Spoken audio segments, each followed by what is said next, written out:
चला तर कथेचा पुढचा भाग बघूया.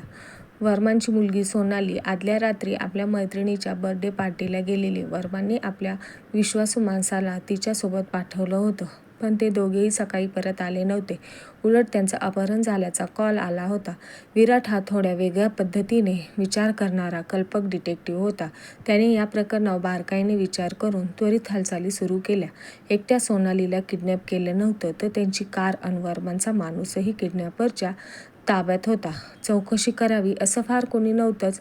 वर्मांना कॉलवर त्यानं काही प्रश्न उत्तरे केली. आता एकच व्यक्ती शिल्लक होती, आपला असिस्टंट अनिकेतसोबत. विराटने सोनालीच्या मैत्रिणींच्या घरी जाऊन चौकशी केली आणि काही अनपेक्षित गोष्टी त्याला समजल्या. त्या बर्थडे पार्टीला गेलेल्या सोनालीच्या इतर मैत्रिणींनाही विराटने कॉल्स केले, त्यांना प्रश्नोत्तरे केली. एका ठिकाणी मात्र तो स्वतः गेला. तिथे फक्त एक मध्यमवयीन स्त्री होत्या. विराटने त्यांच्याकडे थोडी विचारपूस केली. अगदी अचानकपणे वर्मांची लाडकी मुलगी सोनाली सुखरूप घरी आली. त्यांच्याकडे कामाला असलेल्या आशिषने ज्याला सोनालीसोबत किडनॅप केलं होतं, तोच सोनालीला घेऊन आला होता. पप्पा, सोनाली सांगू लागली. मी खूप घाबरले होते, पण आशिषने चालाकीने दोघांची सुटका केली आणि मला सुखरूप घरी आणलं. मिस्टर वर्मा सगदगीत स्वरात आशिषला म्हणाले. आशिष, खूप खूप थँक्यू. पप्पा, मला काही सांगायचं आहे, सोनाली मध्येच म्हणाली. हा आशिष माझ्याच कॉलेजमधला.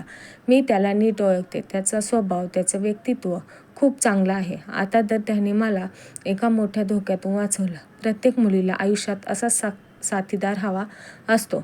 मला तो खूप आवडला पप्पा. त्याच्याशी लग्न करण्याची माझी इच्छा आहे. तसा तो तुमच्या तोलामोलाचा नाही हे खरं.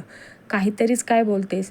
तिचं बोलणं तोडत मिस्टर वर्मा म्हणाले. माझा तुझ्या निवडीवर विश्वास आहे. आता तर याने मला कायमचा ऋणी करून ठेवलंय. मग आशिषला त्यांनी विचारलं. आशिष, लग्न करशील माझ्या मुलीशी?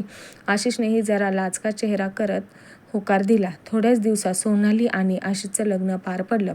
विराट आणि अनिकेतही लग्नाला हजर होते. विराट, माफ कर मला. माझ्यामुळे तुझा किमती वेळ वाया गेला. वर्मा विराटला म्हणाले. काहीतरीच काय सर, सोनाली सुरक्षित आहे आणि तिचं सारं चांगलं होतंय हे महत्त्वाचं. विराटने हसून उत्तर दिलं. लग्नाच्या पहिल्या रात्री सोनाली आशिषच्या बाहुपाशात होती. किती स्मार्ट आहेस रे तू, त्याच्या गालावर हात फिरवत सोनाली म्हणाली. तुझ्यासारख्या मुलीला मिळवण्यासाठी एवढा स्मार्टनेस दाखवावाच लागतो, आशिष हसून म्हणाला. सोना, खरं तर असं नाटक करणं, तुझ्या आईवडिलांना घाबरवणं पटत नव्हतं, पण दुसरा पर्याय सुचत नव्हता. बरं झालं तुझ्या पप्पांनी त्या रात्री मला तुझ्यासोबत पाठवलं. हो, पण तशी खात्री असल्यामुळेच तर हा नाईट आऊटचा प्लॅन ठरवल्यावर आपल्याला आपला प्लॅन बनवता आला, सोनाली म्हणाली. हो, आणि तुझ्या मैत्रिणींकडून परस्पर दुसऱ्या जागी जाता आलं. माझ्या मित्राची खूप मदत झाली. त्यानेच जागा दिली. त्यानेच किडनॅपर म्हणून तुझ्या पप्पांना कॉल केला, आशिष म्हणाला. आमच्या पीए काकांनीही आपल्याला मदतच केली. त्यांचं पप्पांवर लक्ष असल्यामुळे पप्पांना पोलिसांना कळवताच आलं नाही, सोनालीने सांगितलं. आणि शेवटी आपला प्लॅन सक्सेसफुल झाला. तू माझी झालीस. आय लव्ह यू सोना, भावविवश स्वरात आशिष म्हणाला. Love you too Ashu. म्हणून ग्रेट आहेस बाबा वीरू तू, अनिकेत हसत म्हणाला. दोन प्रेम करणाऱ्यांना मिळवण्यासाठी असा ग्रेटनेस दाखवावाच लागतो बाबा. सोनालीच्या मैत्रिणींनी तिचं आशिषशी अफेअर असल्याचा संशय बोलवून दाखवला. तेवढीच गोष्ट पुरेशी होती. आता हे सारं आशिषने घडवून आणलं म्हणायचं तर कुणा मित्राची वगैरे मदत लागणारच. आशिषच्या आईकडून त्याच्या मित्राचा ॲड्रेस मिळाला. आपण योग्य जागी पोहोचलो. नकली किल्लीने सावधपणे त्याच्या घरात घुसून पाहिलं, तेव्हा त्याच्या बोलण्यातून सारं समजलं. या आशिषला सोनालीच्या आईवडिलांना दुखवल्याचं वाईट वाटत होतं. म्हणजे तो प्रांजळ होता आणि त्याचं खरं सोनालीवर प्रेम असल्याचं दिसत होतं. त्यामुळे ठरवले की आपण यातून बाजूला होऊन खरं प्रेम यशस्वी होऊन द्यायचं. अनिकेत कौतुकाने विराटकडे पाहत होता.